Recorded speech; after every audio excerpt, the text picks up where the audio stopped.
if ever yan, baka kasi mga takas yan if ever. Pwede natin ipa-hold yan sa sa immigration. Madidetect natin kaagad kung a-actionan kaagad. Utang ina, wala pang mga ba 30% to pre? Malayo pa sa katotohanan. I don't feel good. Sorry ah. Sa magulang at pamilya ni Engineer, kami po ay humihingi ng pasensya dahil kailangan po namin gawin to. Last Sunday, nakipagkita yung pamilya ni Engineer sa amin, kasama yung lawyer niya, at nakiusap yung pamilya niya na wag na naming i-public to or videohan yung pagkikita namin, at bilang respeto, hindi na namin nilabas sa media to. Pero dahil madaming lumabas sa social media na kami daw po ang tunay na lulong sa sugal,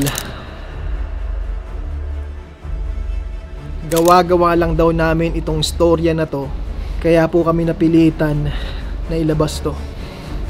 Pasensya na po. Kamusta pare? Ano yan, ganito, nagsasanlayan sa amin ng checking.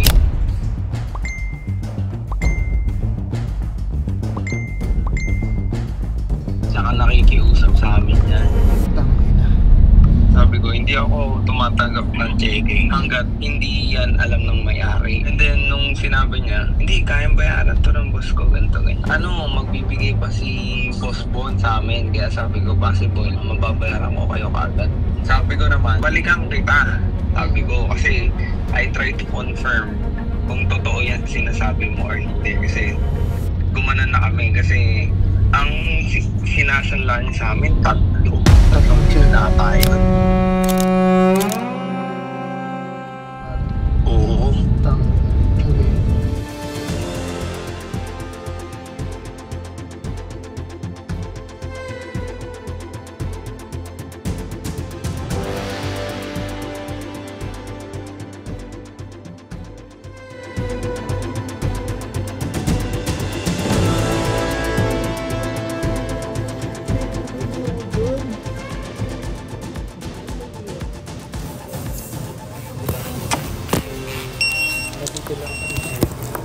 Mag-show ng good faith na harap din namin problemang to.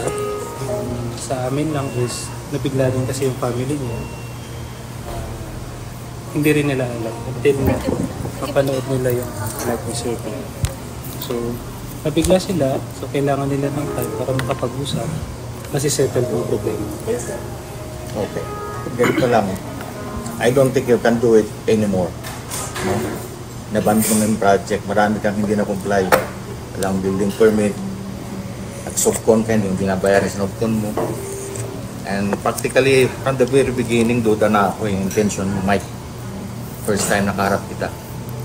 I said a lot of things para maayos to, hindi mo sinunod. Okay? So ngayon, andyan na yan, tigil na. Tumatakbo yung oras. If you want to settle it now. Bayaran mo yung kulang. I-quantify natin magkano nagawa mo, yung balance bayaran mo. Yun lang gusto namin. And then we will find another contractor. Maliwanag yun, Panyera, that settles everything. Okay? Okay po. I'll give you time, to prepare for that. And then sir, just an assurance, no, na hindi siya tatakbo. Ako naman sir is yung Hindi office. siya makakatakbo sa akin. Yes po. Hindi ka matakbo sa akin. Come up with a concrete proposal. Communicate mo sa amin. And then pag-iisipan namin. Yes po. Sa part naman namin sir, kaya na namin na dumating sa kung ano bang punto. Kaya nga, kaya buti nga nagpagkita ka kasi I'm beginning to hunt you eh. At yung kakalagyan ka, Mike. Kasi yung atrasong ginawa mo malaki eh. Hindi lang si Bon ang nagragado mo. Kami, pamilya. Ako yung kaharap mo eh. And you said good things. Nakaharap kita. Diba? So better do it as soon as possible. Bata-bata mo nga, sinisira mo yung future. I need you. You should need a treatment, di ba? Patreat ka. Meron siyang there's something wrong with you eh. Ang daming naghahabol sa'yo eh.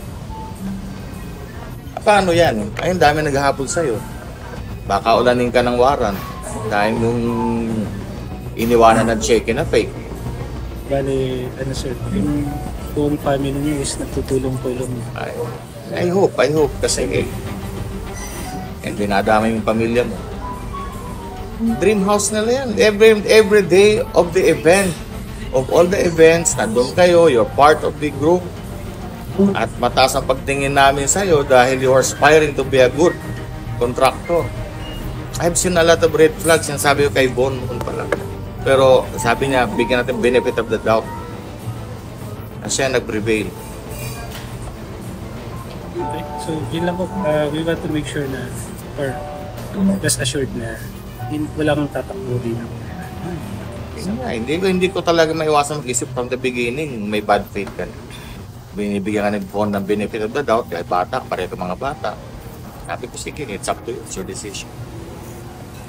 Kasi kung sinabi mo lang, nahirapan ka, walang problema eh. Kaso hindi ka bigla ka nag-disappear eh. January pa lang, nag-worry na sa'yo. Alam mo kung gano'n ang vice o patreat ka. Kasi ako, lawyer ako ng rehab eh. Ang ginagamot doon, yung mga addiction sa gambling, drugs, alcohol, yan. Before it's too late. Kasi pag marami ka nagrabyado, maraming tatangka sa iyo. Bata-bata mo pa, sayang profession. Sayang. Ang daming successful na contractor. Ikaw, I was looking at it, na bata ka pa, lakas ang loob. Had we known na may bisyo ka ang gambling, hindi naman ka namin kukunin eh. Si Bon, hindi na nag-due diligence, alamin yung background niya. Kasi maganda naman ang pakikiusap niya. Anyway, nandiyan na, nangyari niya. I hope everything will be settled. Yes po.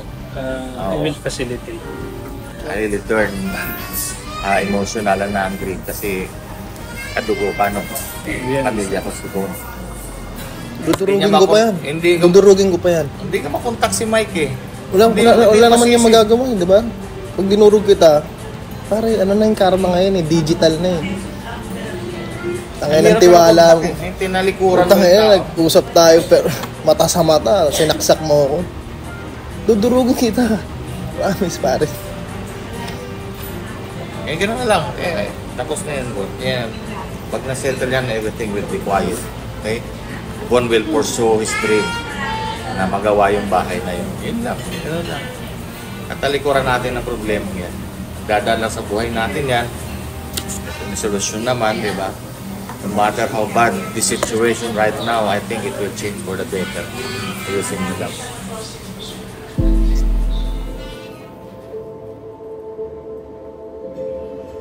Ito ay tungkol sa kaso ni Engineer Mike Bote na ngayon ay kinakaharap niya sa kanyang nagawang di pagtupad ng kanyang tungkulin sa paggawa ng bahay ni Bon Ordonia.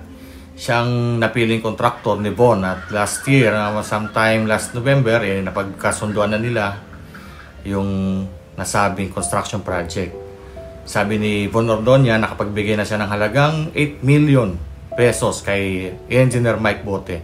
Ngunit nung kalagitnaan ng Marso ay bigla itong inabandon na ni Mike Bote ang kanyang nasabing proyekto. At nakatiwangwang na ngayon sa construction site na kung saan makikita lamang ang nagawa lang ni Mike Bote doon ay mga excavation work, clearing at saka paglatag ng mga steel bar para sa pundasyon o poste ng bahay. Sa amin tansya ay hindi lalampas ang halagang 2 milyon peso. Sa pamamagitan ng social media, tanawagan si Bon na makausap itong si Engineer Mike Bote at ito nga nung nakaraang linggo ay kami nagkaharap-harap kasama ni Engineer Bote ang kanyang kapatid at kanyang lawyer. At sa pag-uusap namin ngayon ay ipinangako nila na ibabalik daw kay Bon Ordonia o babayaran ang kanyang perang natanggap at hindi naman nagamit sa proyekto. Ngayon, ang aming susunod na hakbang ay estimate magkabilang panig kung magkano talaga ang aktual na halaga ng nagamit ni Engineer Mike Bote sa nasabing proyekto. At kung matatapos na ang estimation, ang balanse naman ay babayaran niya kay Bon Ordonia. Ngayon, pag hindi niya nabayaran, kami agad ay magsasampa ng kasong kriminal, civil at administratibo sa pagka kanyang pagtalikod sa kanyang tungkulin bilang inhinyero at pwedeng ikatanggal ng kanyang lisensya bilang engineer. At ito'y gagawin namin sa lalo madaling panahon.